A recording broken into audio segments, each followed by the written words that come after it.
And welcome back here to Adobe Live on this fine Wednesday. I'm joined once again by the one and only Tony Danger Harmer. Howdy. Howdy, buddy. How are you doing? Partner. Doing very well. Thank you for asking. Because I mean, every day where you are on stream with me, it's a win in my personal book. I can just take that day man, off, I feel the same way. Yeah, and there we go. Very good. Do not lick your Apple Pencil. Tastes electrifying. No. Anyway, today we are also joined by the wonderful people at home on Behance, because we are streaming on Behance. So if you're not watching this on Behance, do join us over there. That is be.net/Adobe Live. Once again, be.net/Adobe Live. And you can join the chat such that you can just, there we are. That you can join the fine folks such as Alexandra and Andreas and Angus and Annika and Emma. Hi, Emma. Gelana and Jack and Jane and Nima and Oliver and Sean. And why am I not in there? Let's just type something. I don't know. I'm not in there either. Should I be in there? I guess you are on stream already. That ought to be enough. But I'm also watching on YouTube. I wouldn't be able to get into the chat there, would I? No, you have to join us on Behance. Just put up. Okay. And Emma is saying, oh no, today she's saying hello, hello. Usually she says hi, hi, which for me always in my mind sounds like the Michael Jackson. Hee hee. But that's because she's got Finlandia in her. I don't think you knew where this sentence is going when you started that one. I didn't. Anyway, what is the plan for today in case people didn't read the title of the stream? I don't want. Do people read the description of what's going on in the show? I don't think I do. I think they just come along, and because it's good funs. I think that's why. So today, Tim, we are going brush-tastic. Ooh. That's what I'm calling today. Oliver, there's a plan. Excuse me. There is a plan. We do plan with things. Professionals. Yeah. Not us. Well, Emma's professional. Yeah. You're professional. And me. I just fit into the corner just like where. But yes. No, we're going to do brush stuff. Because, lots of people use brushes in Photoshop, and they sometimes just rely on going and searching through brushes and grabbing those. So I thought that's what we would do. That's where we're going to go today. So shall we rock and roll? No. I mean, yes. Oh. Okay. So we're going to start off here nice and simple. I have selected the brush tool. Okay, and the options for the brush tool are laid out for me at the top of the screen. So here I've got brush tool presets. Now presets are to some degree deprecated, but I still use them because they allow me to access things with my settings very quickly. So if I want to work with the animator's pencil, for example, and I do, okay, just for now, then I can go and reach that really quickly without going to the brush panel, and searching for that. I can get in and just go ahead and start making marks with my favorite pencil, like so. Nice and easy. There we go. Something like that. So that's pretty straightforward. Then we have the fabulous brush presets. The density of your brush presets may vary from what I have here, because I have several of the fabulous Carl Webster brushes in here, such like yourself, such a smart move for Adobe to acquire Wait, both Tony, of you, really. Stop what you're doing right now. Yeah. Why do you close them all individually? The groups. Because I was just talking. I didn't. Do you know how to do it? To close all No, the tell me. If you perhaps, is it option? It's command.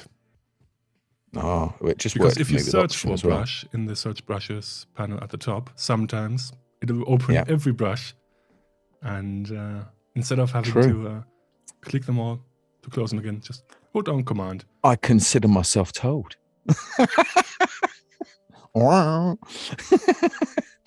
Yes, so we've got all of that good stuff. That is a top tip, Tim. Thank you very much. I've got tips for inside of this panel too, but I'll save mine for later. If you haven't got these yet, right? So if you're like fairly new to Photoshop or you're Photoshop curious, then you might want to get hold of these fabulous free with your Creative Cloud subscription, Carl Webster brushes.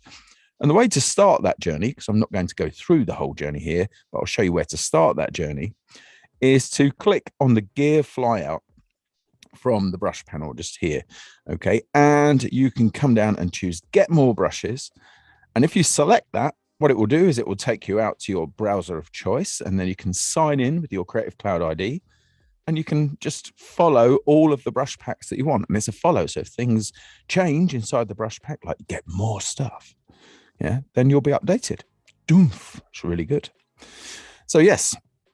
Anyway, we've got all of that stuff. Then we've got the things here, opacity and also pressure and opacity. And if we're talking about drawing here, which I guess we are to some extent, then and painting, then really you need to be using something that can emulate that kind of pressure. And what I'm using here today is a Wacom Cintiq. It's the oldest one of the Cintiqs in my studio, this one. So it's an oldie, but still a goodie. But there are loads and loads of different tablets and devices out there that you could use. But really, if you're going to be serious about doing this, you need one of those. I'm actually using one at the moment from a company called Sense Labs, and it's fantastic. I love it. Just for a tablet, for like a traveling tablet that I've got there, it's really good.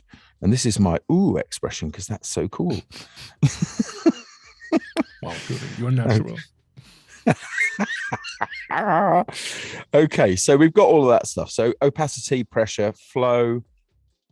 Here we've got airbrush-like effects as well. Smoothing, which is handy. And then you've got some other options there relating to smoothing on the top. Angle, which is useful. And also you've got this option for pressure, for size, just there. So if you want to change the size. And then we've got the fabulous symmetry drawing options, which we probably won't go into today, to be honest.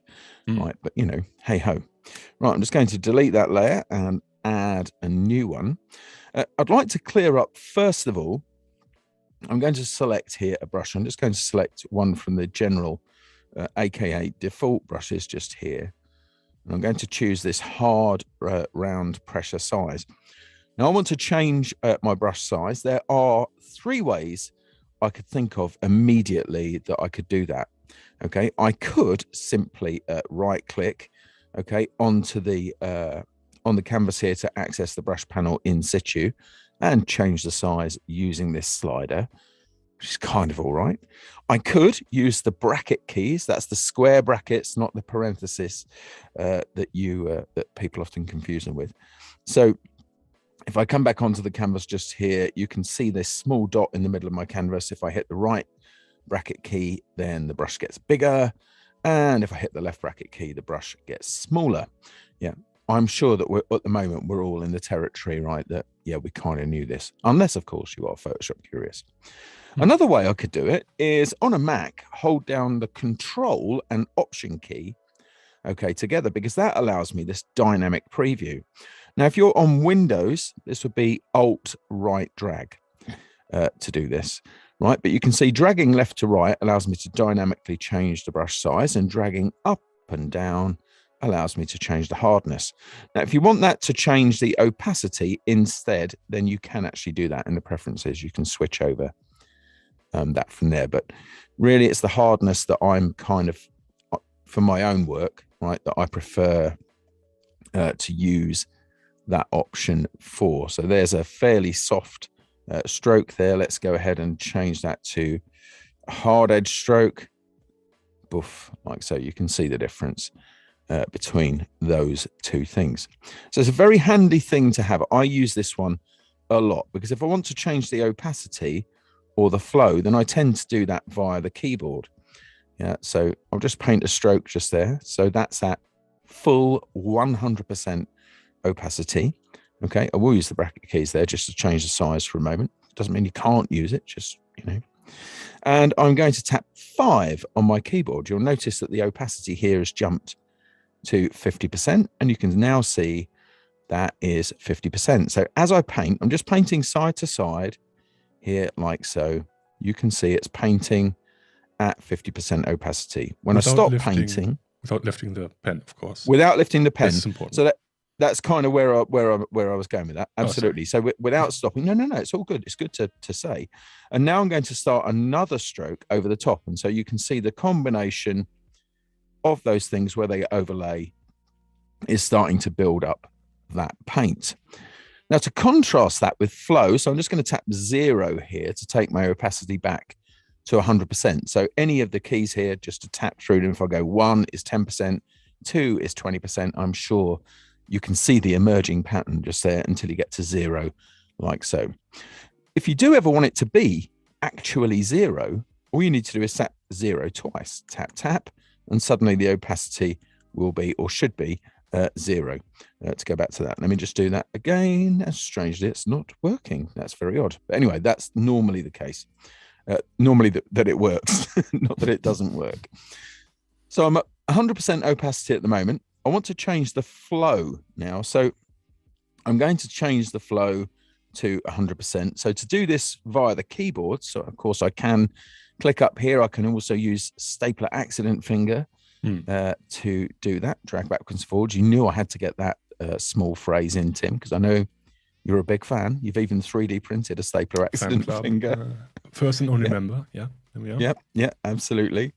So flow at 100%. That's like how much paint is being laid down, right? 100%, that kind of makes sense. It's fully loaded just there. Now let's take it down to 10%.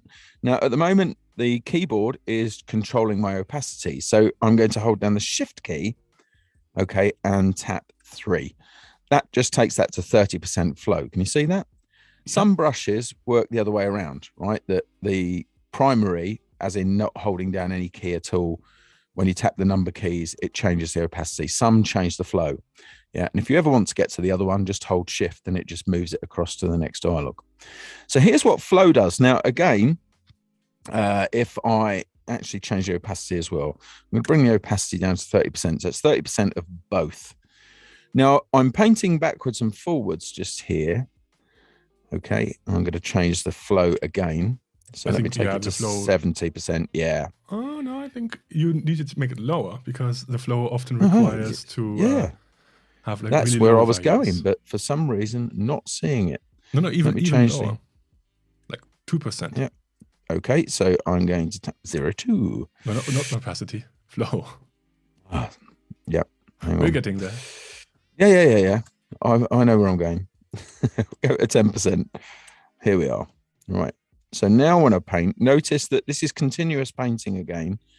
You can see that that build up happens while I actually paint. There we go. Like that. Can you see that? Yep. So it's building up until a point where it's kind of flooded with the paint at the same color. So, you know, it's just going to keep on going like that. So that's the difference between those things. Go on. I like to think of flow and opacity as like the opacity is your final destination, and the flow is sort of like the speed of how fast you get there, how much paint you want to deposit. And also the reason why flow often requires very low numbers is because it depends on the spacing of the brush, which I'm sure Tony will get into. Yeah, we'll get to that. We will indeed. Yes. Okay, that's a top tip, Tim say. And thanks, what a great Tony. way of expressing that. That was really, what a lovely way of expressing that. Smoothing is the next one. So I'm going to use stapler accent finger here in a moment. So at the moment it's set to 0. So if I draw a line like so, you can see all of the kinks and bumps that are in that line. Now I'm not going to be able to draw exactly the same line twice. Well, not without some practice. So I'm now going to change the smoothing value here to, I don't want to go to 100%. Well, let's do it at 100% anyway. You'll notice there's a slight delay between me making the stroke. In fact, I'm going to tell you when I start making the stroke so you can witness the day. So I'm painting now. Okay, and hopefully you can see my cursor moving across, because what it's doing, it's smoothing that okay, as I draw. So you can see here, stroke catch up is on, catch up stroke end, adjust for zoom, la la la. There is another mode that is kind of handy with smoothing. I'm just going to undo the 3 strokes I've got there. And it's this one, pulled string mode.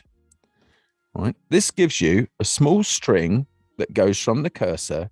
And while it's tight, it's following you. But as soon as it slacks off, you can change direction and the stroke will change. So here's how that works. I am going to pull like so and pause and make my way around. Why is that so huge? It should not be that big. Probably because smoothing is set adjust for zoom. And there we go. No, because smoothing is set to 100%. It is set to 100%. There we go.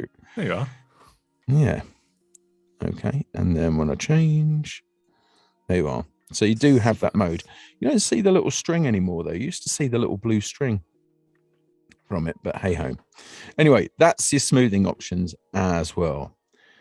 Cool. The last one here, pressure adjusting size. Okay, so you can kind of see that if I work across here, okay, not pressing very hard, and as I increase the pressure, away it goes like so, up to the maximum of the brush size. That's it. That's all of the easy peasy stuff out of the way. Yes. I love it.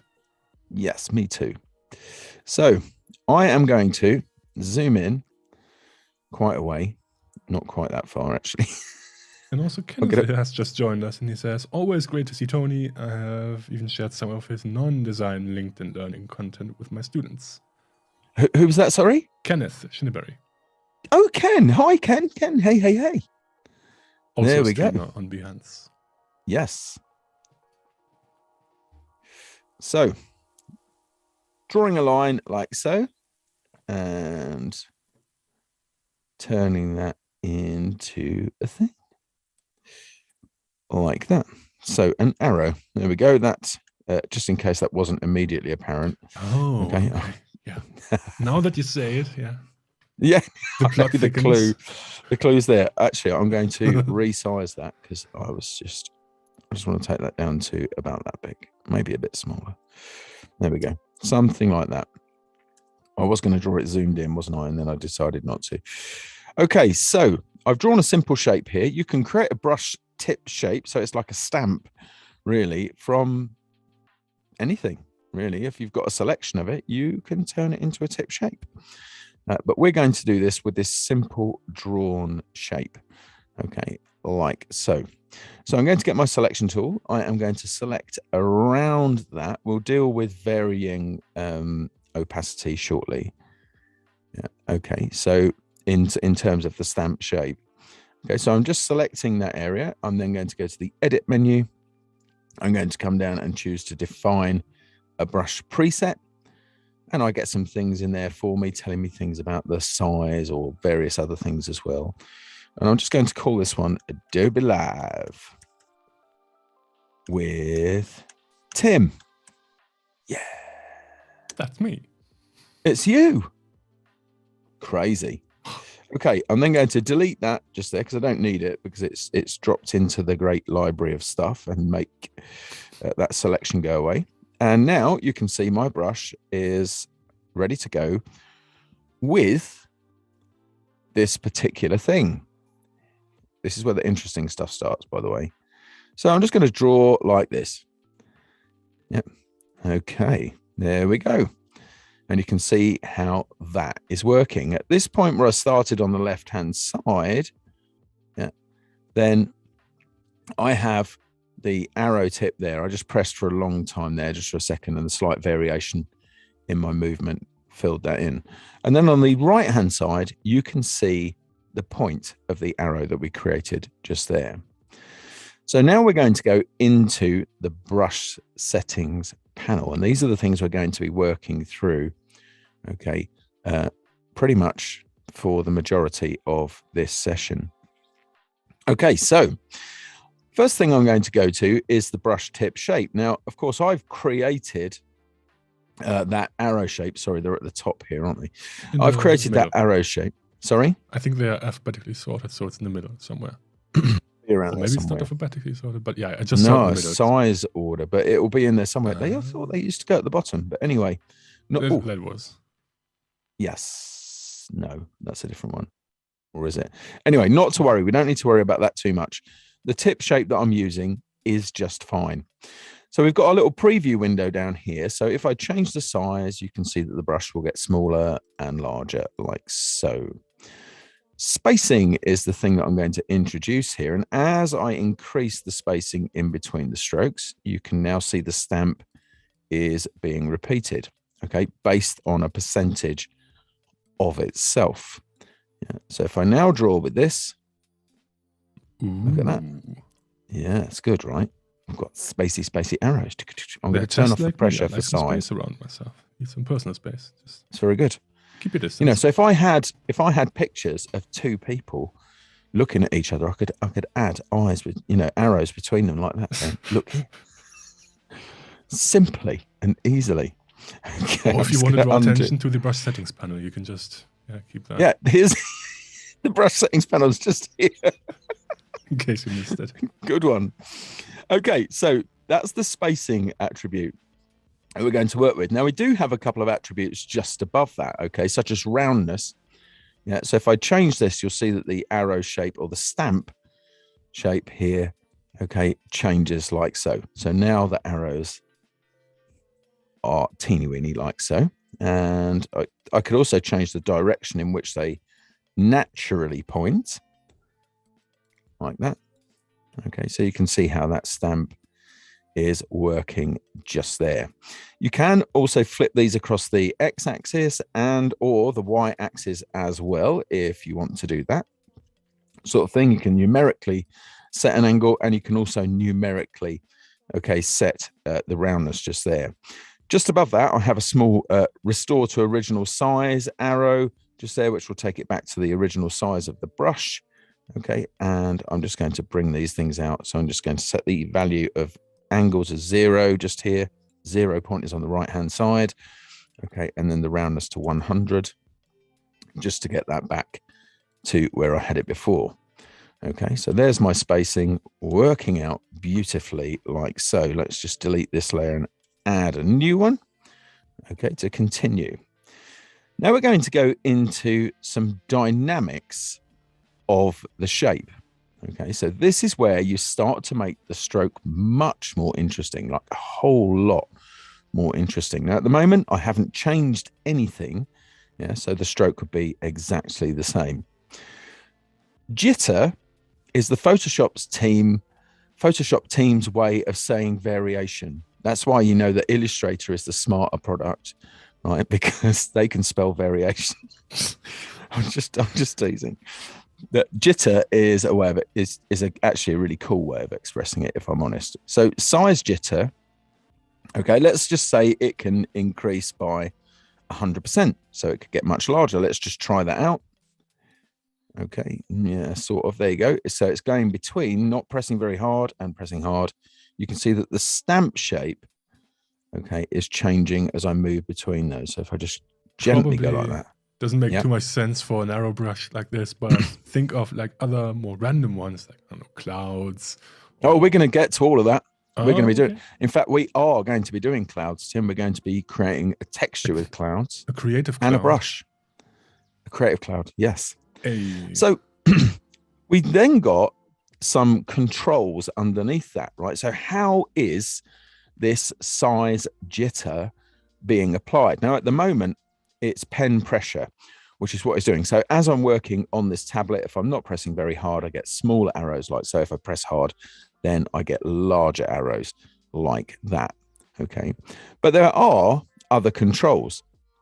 Okay, so if I set this to off, then really that's not going to do a whole lot. You just sort of randomly get little bits like so. So let's just undo a few of those strokes just very quickly for a second.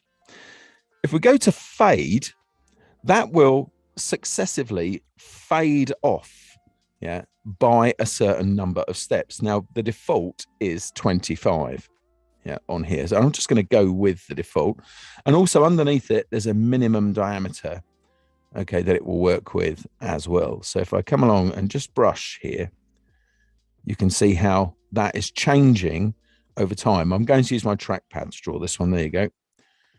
Okay, just changing over time as it works along. So that's fade, and you can this variable between the two things, you can see how that works too. Nice one. Does that make sense, Tim? Say? Yep. When I started out with Photoshop, I was slightly confused because it said fade, and I always associated fade with opacity, but this has nothing to do with opacity, even though it says fade. Now, if you choose something, by the way, so I'm going to choose stylus wheel. What's on the stylus here. wheel? Well, I'm going to show you one in just a second. Okay, so you'll notice that I get a small hazard symbol popping up next to, okay, the control.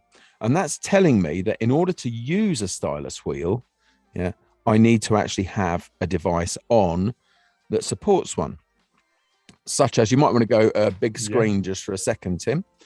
Okay, this is a digital airbrush just here, and it has a stylus wheel. It has a button here and a stylus wheel on top. So if I actually wanted to emulate working with an airbrush and pulling back on the lever of the airbrush, I would do that here, and it would change whatever variable was attached to it, usually like size and something like that. So you'd end up with a bigger spray, which is exactly what would happen with a real airbrush. But there you go. That's what a stylus wheel looks like just there. Super good. I don't think I've ever seen one like this.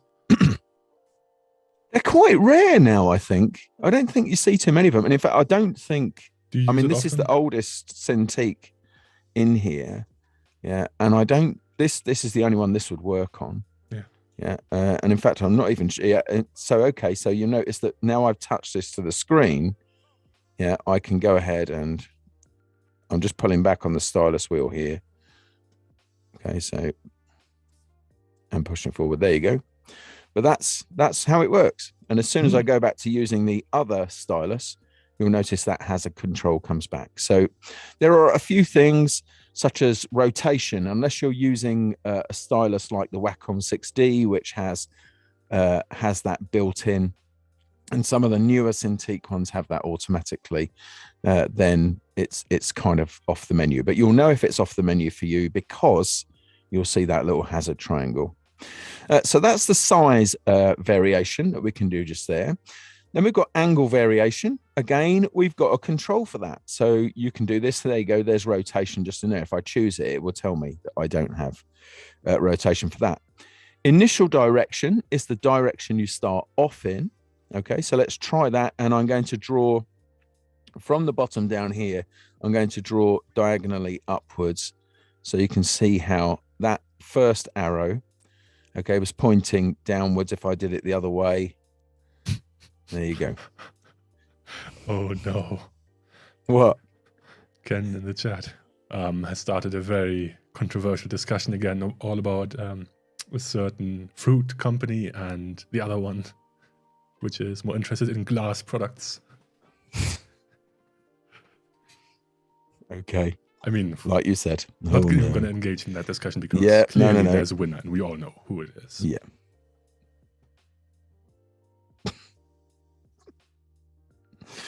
Anyway, moving on. Roundness, so you can vary that roundness that we saw earlier on. Again, we've got a control for that if we need it. Okay, and if you do choose a roundness jitter, you can specify what the minimum roundness is just here. So if I set that to pen pressure, which is going to be the easiest one to do, look at that. I'm getting some really nice variation in there already. And this is just a straightforward demo brush.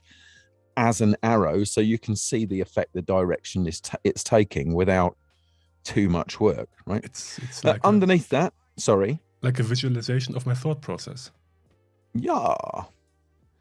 Exactly. It's just exactly like that thing. all over the place. Mine too. Mine too. Oh dear. Anyway, moving on.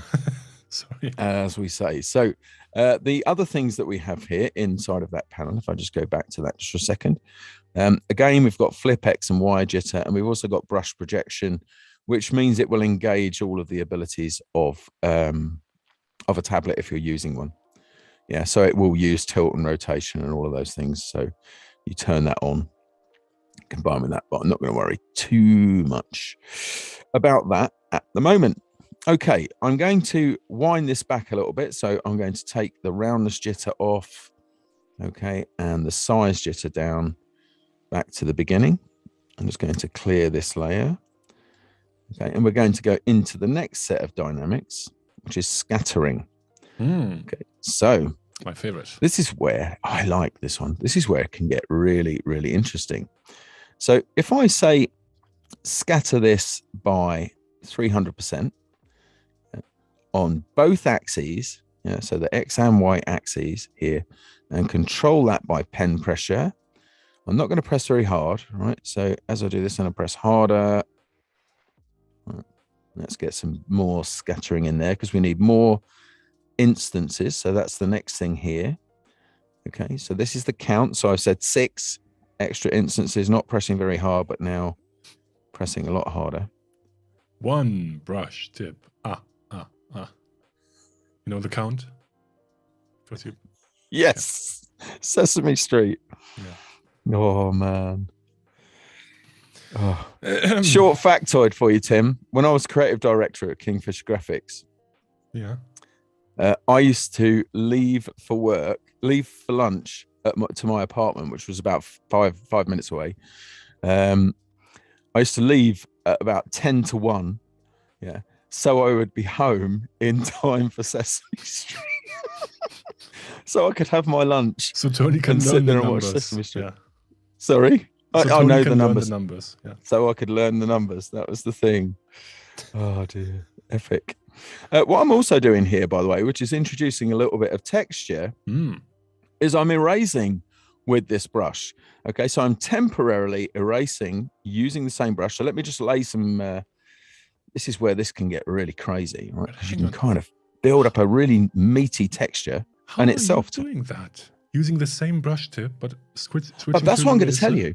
I'm just making sure I've got a nice bit of density here to work with. And also just by pumping up the count and changing the jitter there, you can see how I'm getting this sort of mad texture going on. Right. So I'm going to wind those two things back down. So how do I erase with the brush? Well, there are 2 ways you can do it. If your keyboard has a tilde key, okay, you can hold down the tilde key and it switches to erase with brush mode, like so. Okay, there you go. So it's working with the same brush. Now you might be saying, hey, wait a minute, I'm on a insert name of keyboard that doesn't have a tilde key on it here. Yeah. How can I do that? There you go. Case in point. Yeah. Deutsche keyboard. Ken would know. Ken's a new Deutsche Yorker, something like that.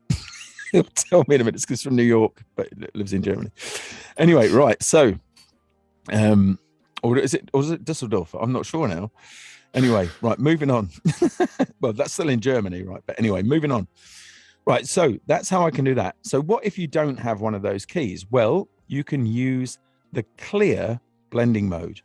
Right. So if I go up to the options here, okay, Tim, just excuse me 1 second. Just need to clear my throat. That's okay. In the meantime, Ken has gotten back to us. New Yorker in Germany, a Düsseldorfer. Düsseldorfer. I just wanted him to know that I do pay attention when he does his things for the ACPs.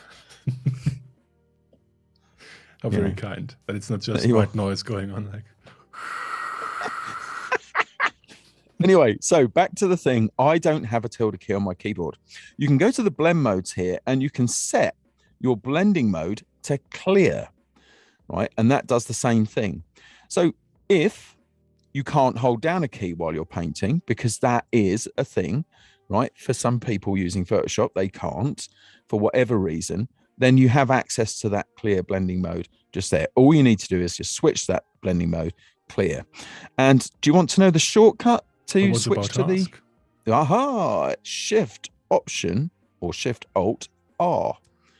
And that's how you can quickly access that. And then if you want to go back to normal, Shift Option or Shift Alt N. Okay, there you go. And that shortcut will work for whichever tool you have selected. Yeah. So at the moment I'm using the brush tool, so I can use that Shift Alt N and Shift Alt M for multiply and so on. Yeah. Okay, to change the blending mode there. If I want to change the blending mode of a layer, yeah, then I can just tap V to get my move tool. And if you just have a look here, I don't know how well you can see this panel, right? But at the moment it's set to normal. If I do Shift Alt M, it's set to multiply. Shift Alt E, it's set to difference. Shift Alt R won't work because a layer can't have a clear blending mode. Okay, but Shift Alt N, back to normal. There you go.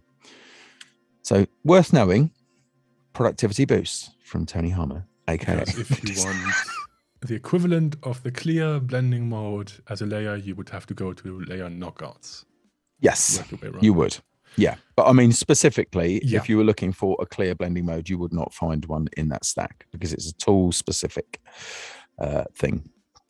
Excellent. But if you do, perhaps let us know. Probably would be next to my hopes and dreams somewhere. Crushed. Non-existent. Anyway. Oh, Tim. Man, come on. Right, so going back to the brush keeping it light settings, keeping it light. Yes, so that's our count jitter and our scattering. Okay, so I'm just going to wind that down just a little bit. In fact, I'm going to turn it off. I'm just going to deselect it. Then we've got texture. So texture affects the way that paint is applied. Okay, over. Sorry, I'm thinking of transfer. Texture is something that can be applied with the paint. So here's my unwise color to use for this. So I'm going to change this to something like blue just for the moment. Okay, so here's me painting with blue. You'll notice that the texture option here, okay, contains a link to patterns. Okay, ones that you've created yourselves or down at the bottom, okay, and ones from the application at the top. I think I'm going to choose this one that I made for off when I did a session for off a little while ago. Yes, I think I'm going to use that one just there, so to have that texture. And I'm going to also drop down my opacity just for a second. Nope. I'm going to drop down my flow, and then you might just see. Okay, so as I start to paint, let's change the scale. I think you're running into issues because you've set the texture each tip mode to hide, and your brush tip is it doesn't have any gray in it. So you're true. Well, no, you would have to go to a lighten mode that makes it brighter, I think. Yeah, or multiply should make it darker. Like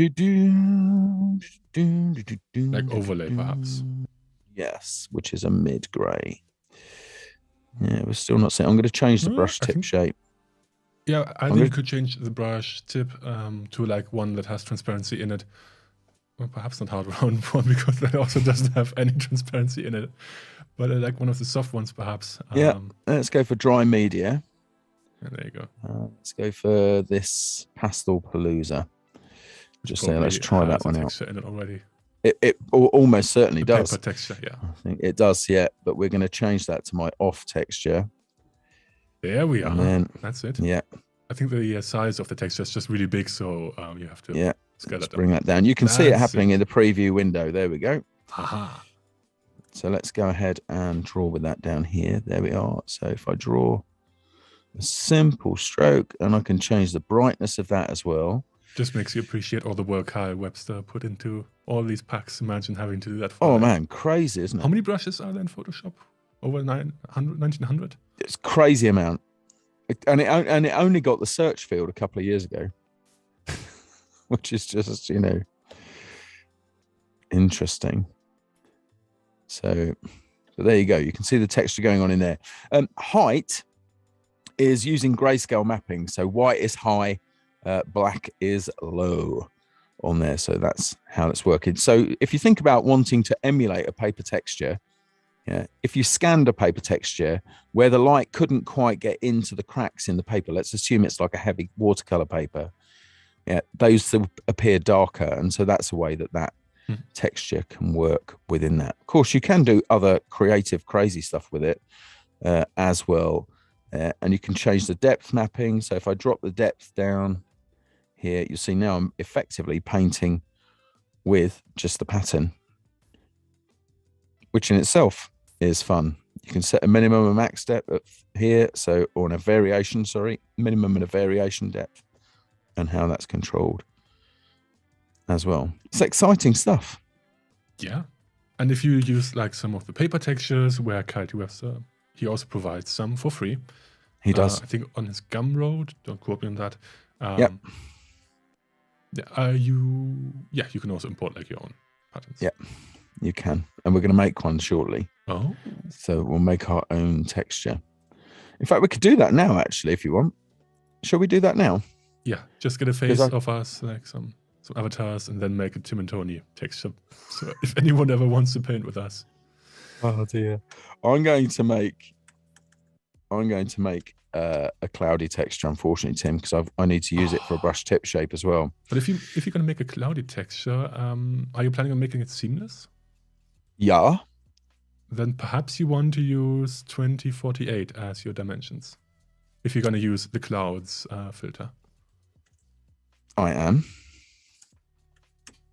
There we go. I just have to remember how to divide 2048 in half. There we go. Right, good. 1024. I'm kidding. 512. Anyway, I'm going to tap D on my keyboard. Yeah, I know. I'm going to tap D on my keyboard. So let's start with 8.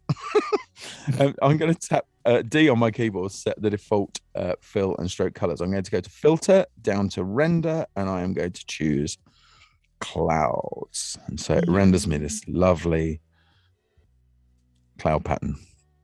Like so. Yeah, it will do. It's fine for what we're doing here.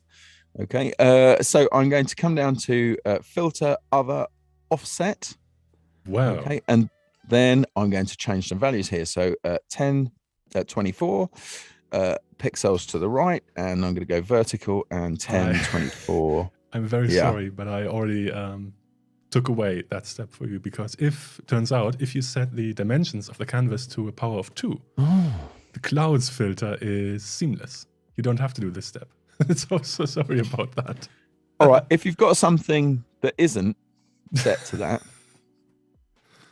I was trying to help you, and then I actually ruined you were, it. yeah, but you didn't know where I was going. Yes, all right, it's all fine. Anyway, if you've got something that isn't working to that, what you can do is you can use the offset filter, and then you can clone in the bits in between. I'm going to cancel out of that one because I already did it for you. Tim already did it for us. But do you know what, Tim? Just because I need to show what the thing is, I'm going to go with my 2000 by 2000 and fill that with clouds, because it might be that they're using yeah, of course, something other than clouds. Right. So other, offset, and this is 1000 here, okay, to get across to that one, and 1000 across that side. Okay, now you can see what's going on just there. So the corners are fine. The corners will map up to one another, but of course there are these seams just here. And so what you would do is you get your clone stamp, okay, at a size that works for you. Yeah, then you'd sample some content and kind of start to blend these in, and sample from a range of different places is a good idea. Yeah. So, which is not what's happening just there, by the way. And then dab those in, and don't sample any existing seams. Yeah, not a good idea. But as you work your way around like that, eventually, with a little bit of work, and of course, you'll end up with a texture. Yeah. This is very important if you have like a photo of a texture where you can't have the advantage of knowing that if it's set to a power of 2, then you get seamless textures. But if you have like a photo, that's just not an option. So this is a way to make it seamless.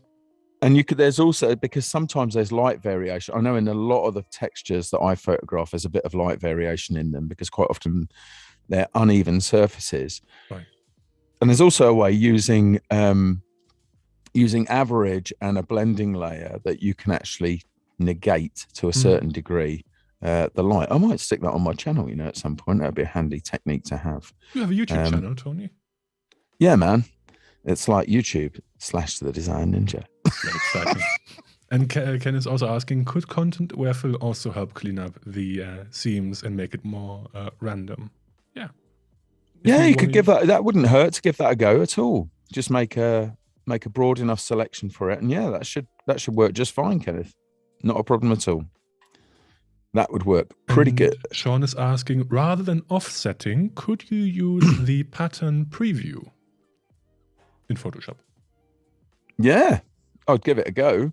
I mean, the thing is, this technique for patterns works is pretty reliable. But yeah, you could try that. I've never tried that for a texture, to be honest. Well, it's really good. Yeah, because I'm going to give that a go. Yeah. I'm going to subscribe to your newsletter. Yeah. I know lots of stuff, but not everything, and I kind of got like a day job. Anyway, right. So I am going to select everything just here in my new super pattern. Right. And I'm going to come down to the edit menu and define pattern. And I'm going to call this Timsay 2048. Perfect. Timsay 20. It's 22, Tony. Is it? Yeah. Oh, man. I set the dials wrong on my time machine again. Okay. Dull. Right. Anyway, there you go. That's creating a pattern. So we could then a texture / pattern, which we could then go ahead and use in one of our brushes. If I go to my brush just here, so which brush? Oh yeah, I'm using that one just there. I'm bored with that one now. So what I'm going to do instead, okay, is I'm going to go back to using the arrow brush that I created earlier. Hopefully that's in my recents. If not, it should be down at the bottom. There it is. So just double tap on that. So all of the settings that I made for it earlier, because I didn't save that particular preset, have now gone out of the window, but that's just fine. Yeah, so we'll just put some size jitter in there, switch to the tip shape and add in that all important spacing. A complete reset, probably not a bad idea actually. Anyway, for that, let's go back to where we were before with the texture. Okay, and then there's our new pattern just there, so we can use the thing in both, even if you're working on it okay quite harshly, you will still get some bang for that from that texture. Obviously, the lighter a color you're using, the more some of that will come through. But anyway, I think this just might be down to the brush tip, because it essentially just has black and white there. Photoshop doesn't know what to do with it. Yeah, it doesn't know how to deal with it. What I could do though, the only thing is it's going to be conflicting because there's going to be two things, but we'll do it anyway. Let's just get the lasso here and delete those. So, oh, I made a speech bubble. I'm going to say, oh, that's a type tool. Damn it. Oh dear. Trying to do too many things too quickly. Oh, I was going to say hi, Tim, but it's not going to work in my airbrush. Moving on. Right, I'm going to create a selection like so, and I'm going to actually render some clouds into that. So clouds. That will do very well. I'm then going to make just a random-ish sort of selection in there. Right, so I think that's fairly random. And we'll turn this on. Do you know what? A bit of contrast might not hurt in there. So I'm just going to do a levels adjustment inside of that. It's just going to be too homogeneous otherwise. I also just like to sometimes stack cloud layers by using different cloud Yeah, filter. yeah, that's a good way to do it. Yeah. And there's a way you can actually make that more extreme each time you choose different clouds by holding down that Alt or Option key when you do it, and you'll notice that the difference is more extreme each time as you do it. Yeah, if you hold on like the Option key and click on clouds, you automatically get clouds with increased contrast. So I'm going to define another brush preset. There it is, like so. Sample brush 741. Let's call it Emma. That's a catchy name. That's better. Yeah. Okay, right. So I also don't need the stuff that I've currently got on this layer.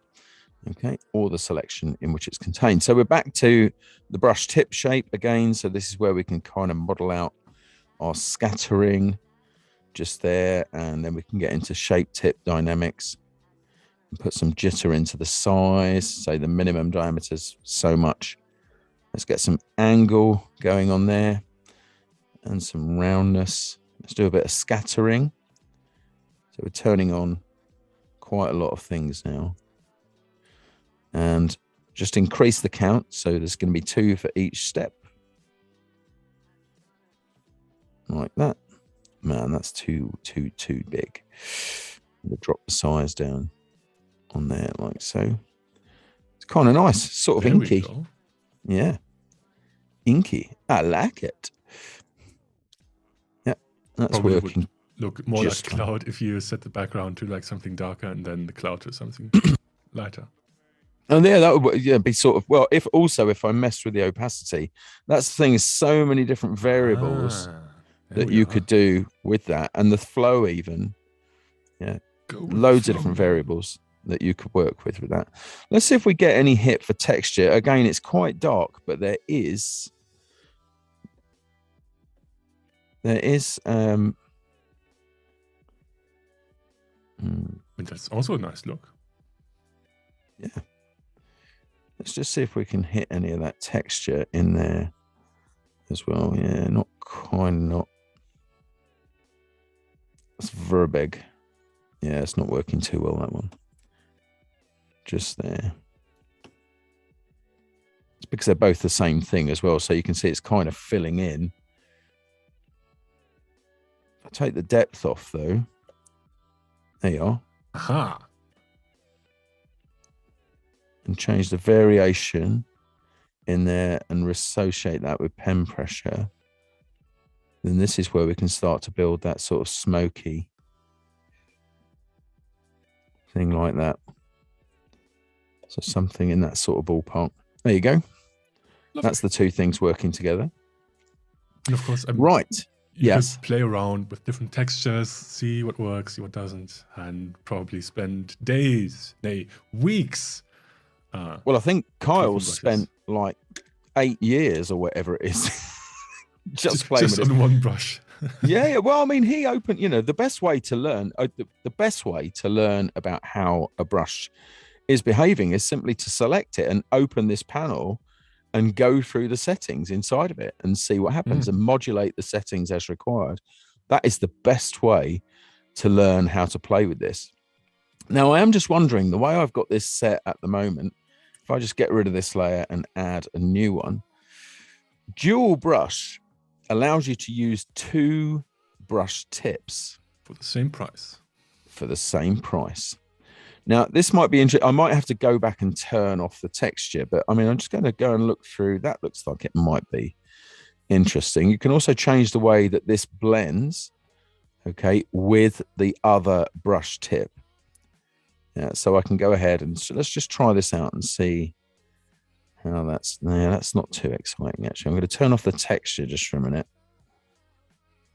And then let's make some differences.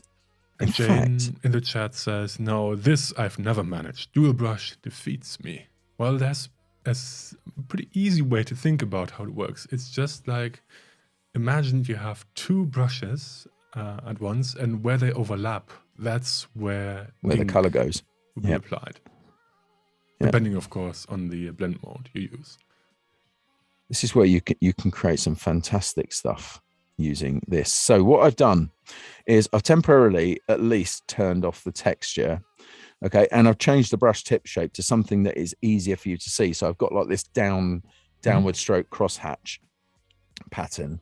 I'm changing the spacing here, and you can see that inside the brush preview changing as I do it. I'm making it quite extreme, and I might also bring down the size of it here. I'm just trying to make it slightly more obvious than it is at the moment. I can also scatter those strokes within that and also change the count if I want to inside of there. So it's crazy what you can do with that. Look, and now I'm painting an entirely different thing. Let's pop that texture back on a second and see how that works. So now we've got a combination of those textures with this pattern. Am I alone in thinking this is starting to look a bit Sarah Inky Mole? Oh yeah, no, now that you say it. You know, I'm just saying.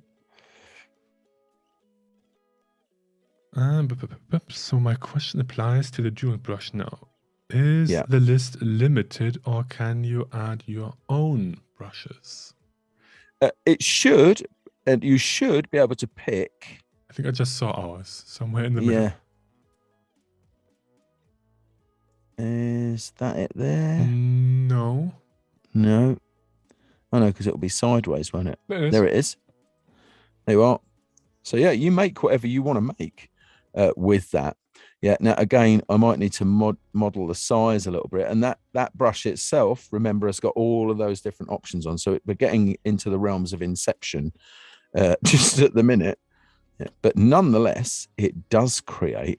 I mean, there's here's a question I genuinely don't know the answer to. Are those just the brush tips, or is that like the real brush having like all the options that the other one has? So in other words, could you use a dual brush with a brush that already has a dual brush? Now that's right. Okay. Well, do you know what? The thing is, this one's such a mess. I'm not sure if we can find out in a good way. I'm going to choose new brush preset, and we'll call this one. Let's call this one Maddie. I don't know the answer. I'm not asking because I already know the answer, and I just want to test if Tony does. I really don't know. I've never tried this. Yeah, because that would be crazy. Because I'm not sure it would work, you know, because it would be referencing so many different things. There's a big sort of variable chain going on in that lot. And now we've also got to find our Emma brush from in here, which might not be quite so easy. I'm going to say, for the moment, I think not. Yeah, that would be my guess as well. I think it's just basically taking the basic dynamics of the other brush. So if the other brush is set to rotate around, then it will take those things, because otherwise that's too many variables. And if you think about it, it would be an easy way for you to crash Photoshop every time you opened it with that brush selected, because it would just start a variable chain that just moved off. So I'm going to say no. That's what I'm thinking at the moment. I'm just doing some rough erasing over the top here with my tilde key. Because that's kind of. To be fair, I mean, look at all the detail we can add with just the dual brush, some texture, and the other one. Perhaps you couldn't even see, like, if you stacked dual brushes. Yeah, it's you know, there's a lot going on in there. I'm actually changing to a different brush tip shape here. I'm just cycling through a few shapes. So there's a instant crosshatch brush there. Look at that brush preview. It's amazing. It looks like my hair from the 1980s.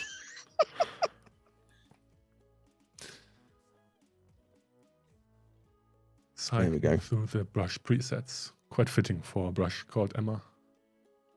Oh yeah, because she loves cycling. And wasn't there like some keyboard shortcut for you to switch back and forth between brush tips quickly? Like period and comma? Or am I misremembering something?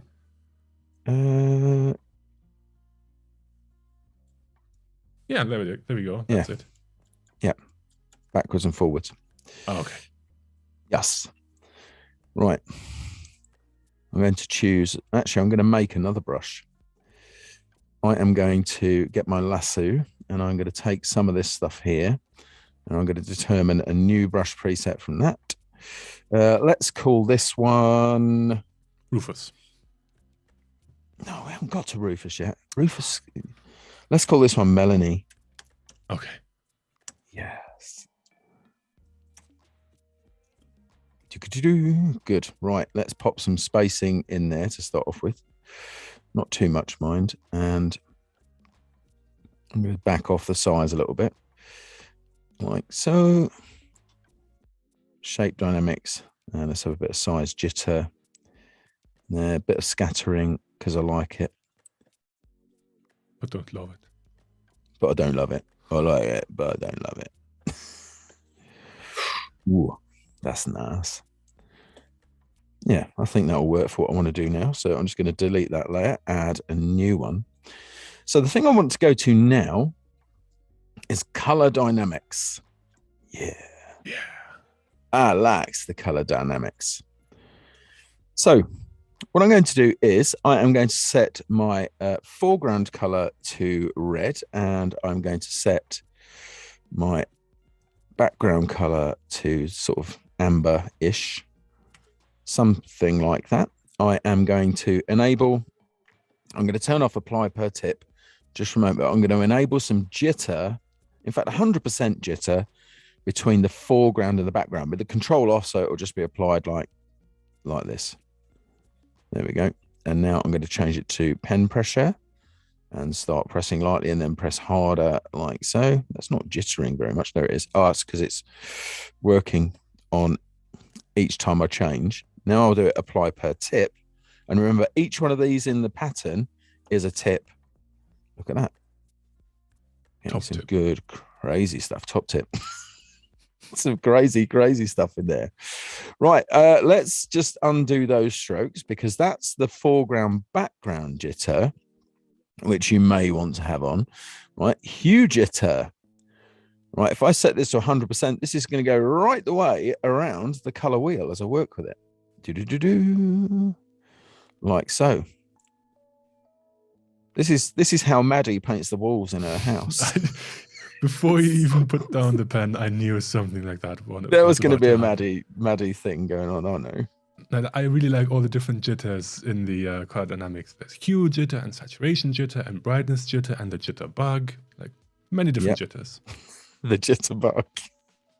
Saturation, so I'm varying the saturation. Brightness as well, so I'm scanning that across there. And purity. Which are based on the current foreground color you have selected. So if you have like a very desaturated foreground color and you have a low saturation jitter, then the overall brush will be more desaturated.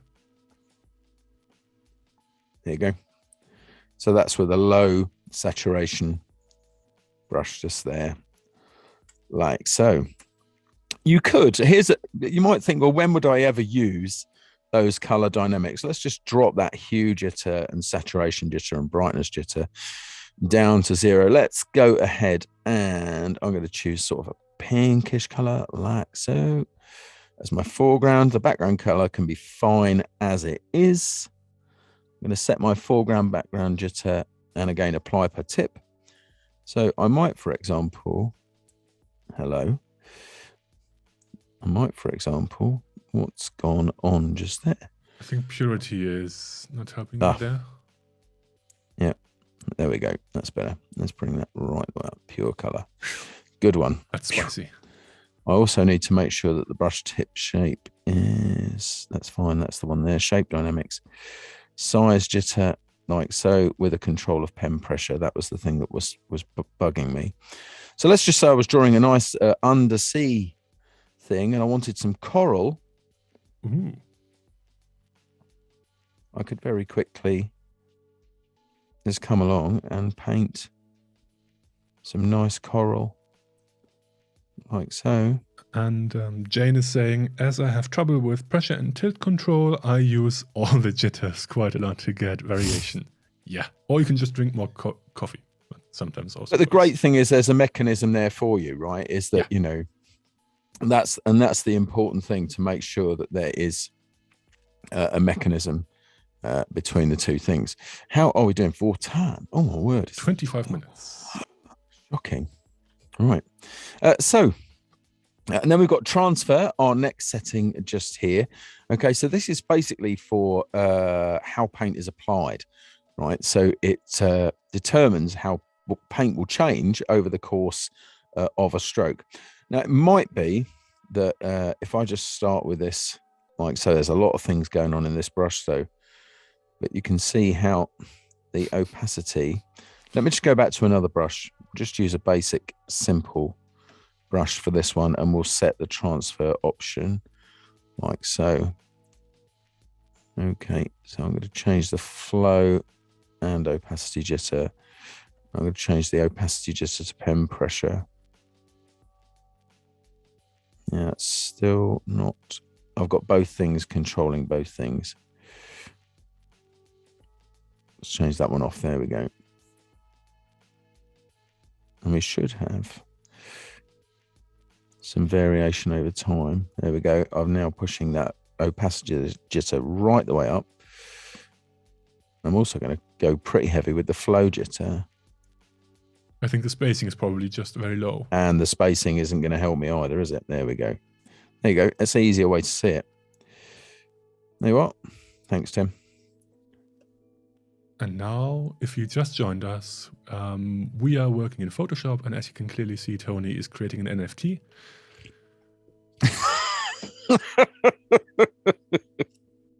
You're not getting me into that stuffs. There we are. Right.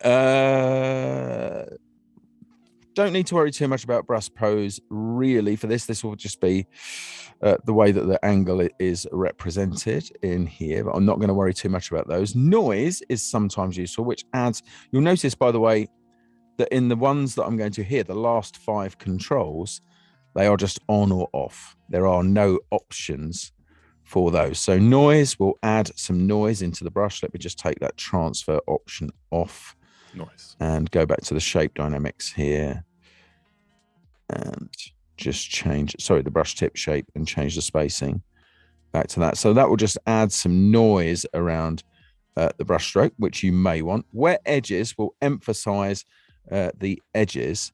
So if I go to paint with a color fairly low, you end up with this. You should get slightly darker edges as you work. I'm not using the best brush for that, to be perfectly honest.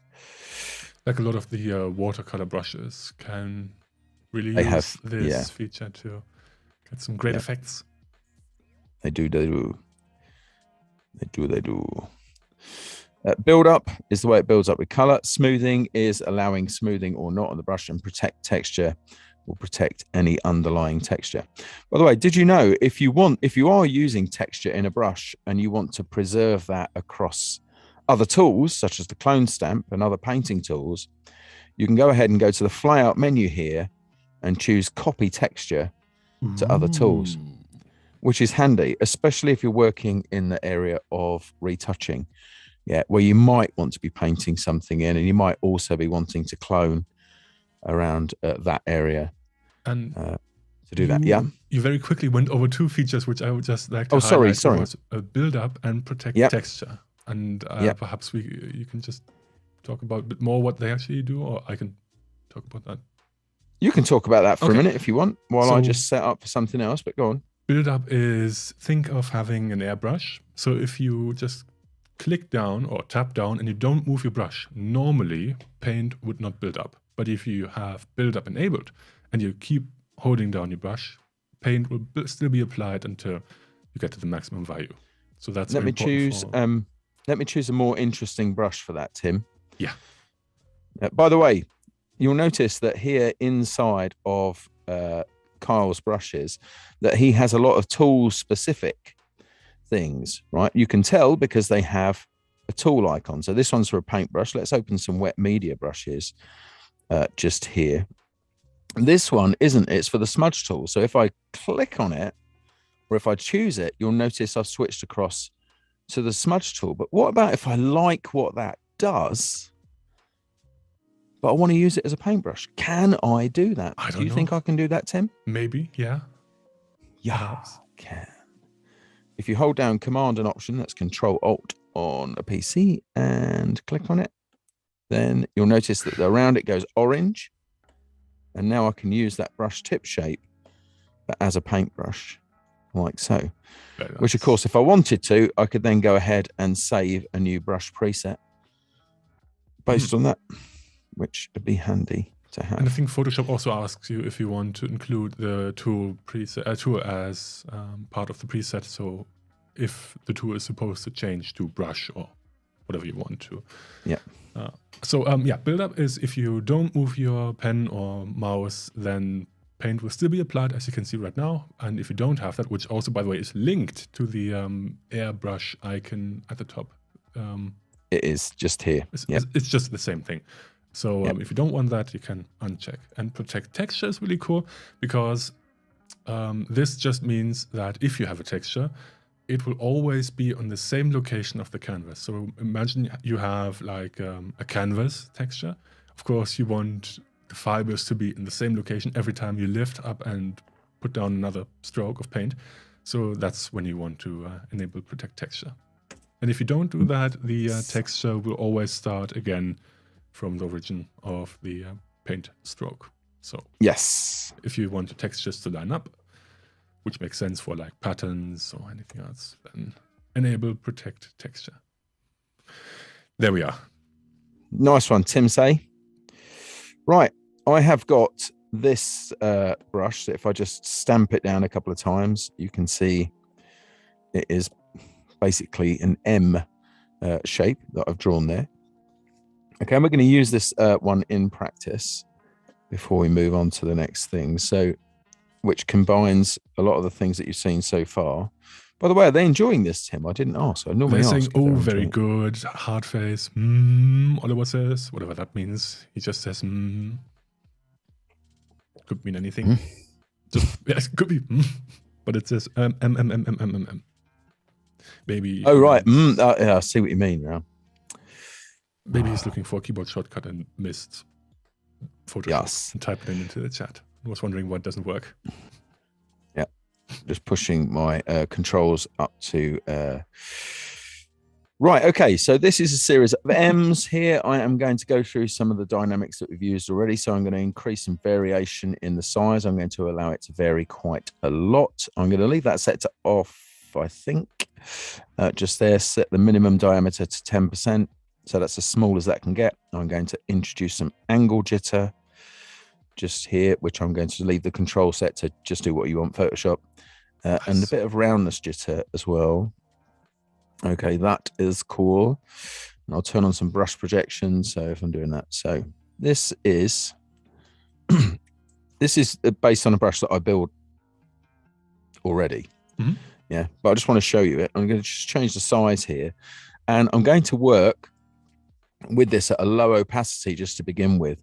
So you might think, well, what is the value of having like a load of M's in this? And apart from Emma's going like, I got 2 M's in my name. So do I. But you do, but in separate. Well, yeah, you do, but they're in separate names. But they're very close to one another. They're very. They are actually adjacent, you could say, but probably distanced. Yeah. So you can see that by working with these, and also if I had this set to soak up the underlying color, which I have with flow here. So if I bring the flow down a bit, okay, I'm going to increase the opacity and drop the flow. Then I can start to work like so. And this is a brush that I use when I'm visualizing things involving trees. You can see how quickly, with that flow turned down, how quickly I can just go ahead and sketch up something like this, and suggest a tree. And it's just made by little M's, like so. That's how it works. And so I do that. Go into the concept brushes pack by Kyle T. Webster, of course, who has like 15 trillion different I know, but mine's simple. Mine doesn't involve a massive, great brush stamp. It's a small brush stamp. Yeah. I like the simplicity of man. But I'm not saying there's anything wrong with Kyle's. I mean, it's great to have very much choices and options. Pick the one you like. The first time I met Kyle was at Max. We were having there was a dinner for people that draw. That's where I draw the line. That's where you draw the line. But yeah, we were at the same dinner together with some great people. There were some fantastic people at this particular dinner. But he was very, very complimentary to me, and I've not forgotten it, Kyle. Oh, very nice man. He is. So, but yeah, there you go. There's my little M brush like so. And then of course I could go ahead and pick something like one of the Vine brushes here, which I can search for really easily. So there's a Vine charcoal. Just that these ones are all set for the mixer brush. These ones, again, I can just use my simple 2-key shortcut, bring that brush size down, and then just start to indicate, some other elements in there. And if I wanted to hatch this all the way down, so if I wanted to create sort of bark-like hatching across, some of the root system or even the trunk itself, you can see how quick and easy that is to do from there. Of course, this tree bears no resemblance to any tree, living or otherwise. Any resemblance is pretty coincidental. But yeah, it's entirely coincidental. But and of course, there are also there's also a different great way to create some trees and foliage by using the mixer brush. But I'm not sure if we have time for that today because we'll get into a bit of mixer brush just for a minute. We can do that. We can do that. We can have some fun with that. So the only problem with this tree at the moment is that it's not got enough leaves on it, so I can just drop in. Yep, that's it. So I could just go, oh man, I'm using the wrong brush. I think you reset the brush. Yes, I did. Oh wow. Yeah, without saving a preset. But so that's another thing. You could use the mixer brush to sample some of that. Could do. I was going to put some colors down there, mate. Oh, okay. That's what I was going to do. So I'm just going to actually turn off the viz for this layer like so and create a new layer. And then let's lay down some colors. I'm favoring some kind of primaries, and actually I could use this brush to do it. Why not? That would work. I'm going to use something pastel-y. Oops. Because I like it. I totally misspelled that. Pastel Palooza. I like this brush. I used it earlier. You may recall. So let's go ahead and just drop some color in there. Let's drop some sort of yellow/amber in here, and maybe diagonally opposite that. So 120 degrees artist primaries. Just there like so. No comment. And then I'm going to switch to my mixer brush to cycle through the members of any family of brushes. So we've got 4 brushes in the brush family. If I just long press on this, you can see the brush tool, the pencil tool, the color replacement tool, and the mixer brush tool. To cycle through any of those tools, because there are lots of tools that have families in Photoshop, hold down the Shift key and tap the key shortcut. So B is the shortcut for brush. So holding down the Shift key, if I tap B once, I go to the pencil, B twice, I go to the color replacement tool, B 3 times, I go to the mixer brush. But what if I never use the color replacement brush? Can I get rid of that without? You can, yeah. You can go ahead and work on the tool panel with the ellipsis just here, right? So you can click through to the ellipsis, okay, edit toolbar, and then you can take that one away if you want to. If you don't want it, disable shortcuts for hidden toolbar extras. Yeah, and you can do that as well. So I don't have to cycle through that all the time.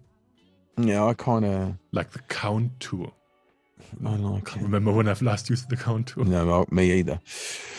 Right, so I am now in the mixer brush, which isn't doing a great deal just at the moment because it's kind of not doing a great deal just at the moment. Well, the load is very Here's low. the setup at the top for this. You'll notice there's a color chip here that looks very similar to the color chip down here.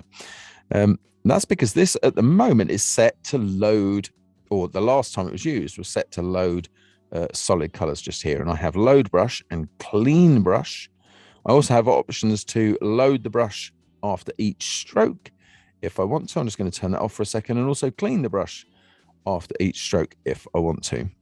I'm going to access my eyedropper tool by holding down the Option key or Alt key on my keyboard and clicking in here. And now, if you look at the top here, it's sampled all three. And if you're thinking, ooh, Fresco does that. Yeah, well, yeah, it does. I'm going to change this to a dry brush. Where do I want to go? What do I need in here? I need the load up. Why is that not functioning, Timsay? It should be. Because you are... Yeah, it's all right. I didn't have the load after each. Because wet is set to 0, I think. And also that. I just changed that though, but there you go. Just change the load down to here. But this thing, it's not a thing I use very often, I've got to be honest. So this changes the wetness of the paint, or how long it will stay wet for. We've also got a mix value as well, which is how it responds to stuff underneath as well. There are people I know that make their entire career out of using this brush. I did a stream just on the mixer brush once in the German Did you? one. Yeah. Because there's a whole reason behind all the wet, load, mix, flow. Yeah. When you want to clean and when you don't want to clean, and when you want to sample all the layers, all the single layers, and when you don't. Here, sample all layers turned on. So that's something, if you want to, let me just sample all three bits of that again and change this brush size here. Now this should start painting with all of those. Just there like so. I've picked one of the Erodible brushes. I don't think we have talked about that today. We haven't talked about Erodible brushes. No, we can do just for a second, right? So you can, Tim can tell that because as I move my cursor around, or as I tilt my stylus around, you can see that the tip is changing. So the easiest way to think of an erodible brush is a pastel crayon, right? So you've got like an oil pastel or any other chalk or whatever. As you draw with it, the shape of the tip changes. So it erodes from a certain point, like so. So it erodes away. I don't think that's set by default. You have to go into the settings and actually set the softness of the brush to something below 100%. And then you can actually, there's a button called sharpen pencil or sharpen tip. You can actually sharpen your brushes. Yeah, it does. So it resets it because otherwise it just becomes round and dull. Different shapes. You can have a pointy tip. You can have a square. So I want a... You can spend like even more time on that. We have about 7 minutes left. Do we? Okay. So unless your name is Paul Trunny, we can maybe do couple more things. If your name is My name is not Paul Trunny, well, so that's unfortunate. No 10 projects, unfortunately. Let me just, I did have a mixer thing prepared. Ooh, who's that? I don't know, but she's the most beautiful woman in the world, and I want to find her. Well, I hope your family's not watching this. It wouldn't surprise them. Okay, so what I'm going to do is I'm going to get an image from Adobe stock, actually. Oh, I see. Of course you're saying that. Of course I say that. Yeah, it's for my own protection and yours. Right, so, right, okay. Now that image was here. Here we go. Right, I'm going to bring this in like so. Okay, and just drop that down. Use my stapler accident finger to just quickly resize that. Reposition like so. Like so. And hit return. I'm going to turn off the one underneath. So what I could do here, if I wanted to, is add a brand new layer. And then as Tim was saying, I just need to clean the brush here. In fact, I'm going to turn both of those things off just for a second. I'm going to change this to custom. Load should be taking this entirely from the canvas. I can never remember which end this is. I'm also going to choose sample or layers. Yeah, no, it's doing that. No, load is loading the color from the loading the color. Yeah, so load needs to be down at the bottom. And you probably want some wet also. Yeah. Let me clean that off. I can never remember which way around that is. I always have like 2 or 3 stabs at it. can use one of the presets. There's like the one you currently have at custom. There's like wet and dry. And yeah, dry, moist, wet, whatever. Moist. That's still transferring color. That's because I think I need to clean the brush. There we go. Clean the brush tip after, and that should be working. There you go. That's working fine now. And then you can just work around these things. What I tend to do is have it very, very dry to start off with. Yeah, because that's basically, it's like using the clone stamp to begin with. If I just now switch off that layer, you can see how that's working. So have it dry to get a lot of the structure in, and also the elements that you're going to need to look pretty sharp on there. Just turning that off like so. And then once you're happy with those parts, increase the moistness and then start to paint with it like so. You can see that here I'm rushing across the hair, and I'm following the direction of it. Of course, changing the brush size would be a smart move, which I'm not employing just at the minute. And this is different from the oil paint filter, and yet again different from the art history brush, which has a similar effect, but not quite the same. Have you ever used the art history brush? I do. The shortcut for the art history brush is Y, as in, why is this in Photoshop? Show off. There are some really good uses for the art history brush. There are some good uses for the art history brush. You can get like a nice wool-like texture from it. There's all sorts of crazy things. But you can see now how I'm smoothing these things out. I could then go in and bring back some of my details. But it's like I said, there are some people who've pretty much based their entire career on this brush. Yeah. And spend all of their time over painting beautiful photographs and passing them off. It's their own, but you know.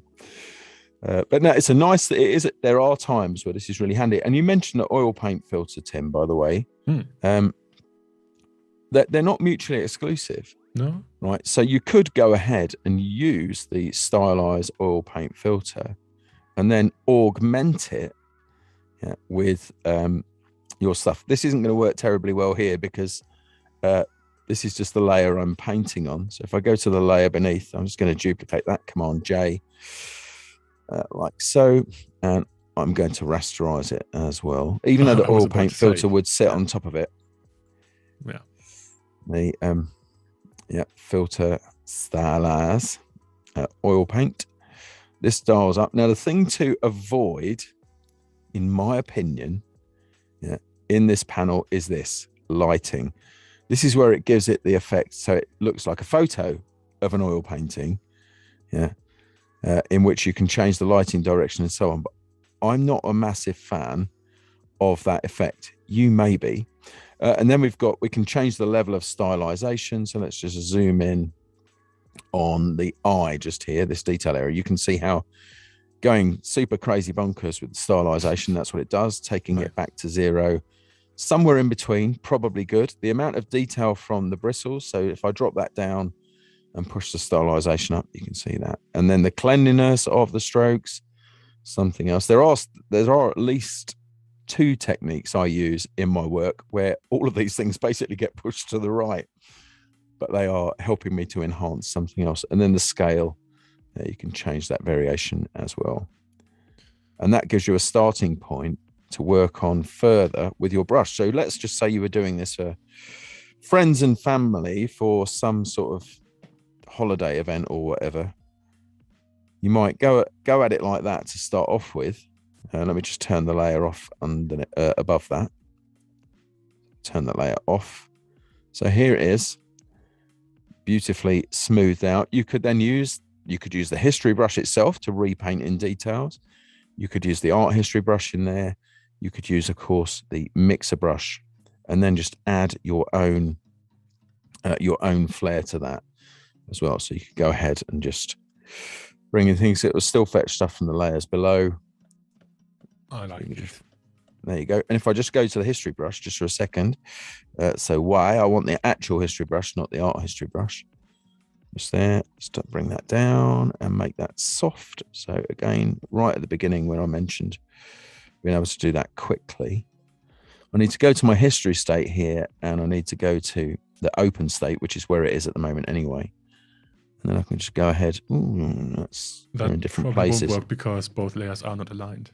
Yeah, that's right. They're out of alignment. But anyway, you get the idea. If they were there, if I'd done that based on the thing. You can go just to an eraser because the layer below. Yeah, oh, that would work actually. That's a good shout, Tim. Yeah. Let's do that before we wrap, which is in minus 1 moment. Yeah, there we go. Oh, just paint that stuff back in. Those are the things we actually look for. I mean, it looks now it doesn't look a bit weird with the detail in the eyes, but I'm sure there's a balance to strike. Yeah, there is. Yeah, and I'm trying to demo like 80 things in 90 minutes. So, yeah. Film club movie poster vibe. Good stuff. We appreciate you. Reverb Mike says. And to answer the last question from Reverb Mike, will the oil paint filter give us the oil paint smell? Yes, but only if you have the Turbo Encapsulator enabled, which you need the base plate of prefabulated emulite surrounded by malleable logarithmic casing such a way that the two spurling bearings are in a direct line of the pentametric fan. But then yes. There you go. It also shows how long it is since Reverb Mike went near some oil painting going on, because largely they're odorless now, Mike. And it's in beta. Yeah, there you go. Yeah, there you go. All right. Good. Any last things you want to squeeze into the stream, or should we? No, play with brushes, make cool stuff, and show me what you're making with them. That would be really good. Post it in our Discord. Yeah, so we can see. Speaking of Discord, let's just go to the big camera so I can show you the Discord URL. There we are. That's it. There we go. Join us. There, down yes. there. Type that in, or scroll below the player, and you will also see the URL invite. Join us. Let's show your work. Perhaps you can create your very own brush in Photoshop using any source material you like. Perhaps something completely different. You can draw your own or create anything you want based on a photo. Who knows? But for today, and sell them on Adobe Exchange. There you go. Yeah. But for today, that is all the time we have. So Tony, thank you very much for giving us an insight into the wonderful world of brushes in Photoshop. And of course, spoiler alert, almost all of those brushes will also work in Fresco on your iPad or Windows 10 device. And any last words you want to share with us before we wrap up the stream?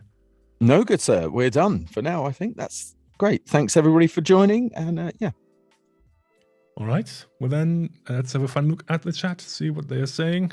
They're saying thank you, Tony and Tim. Thank you, Tony and Tim. Thank you. Learn some nuggets. That was an informative stream. Thanks, bunch. Have a pleasant day and better tomorrow. Oh, that's nice. Oh, thank you, Mike. There you go. Catherine says thank you. Bye. Thank you, creators. Thanks. Kaboom. Bye. Okay. Thank you. See you. Excellent. Next week with the next stream, or later today with the US streams here on Adobe Live. Behance.net/Adobe Live. Stay groovy. Bye for now. See you later. Bye.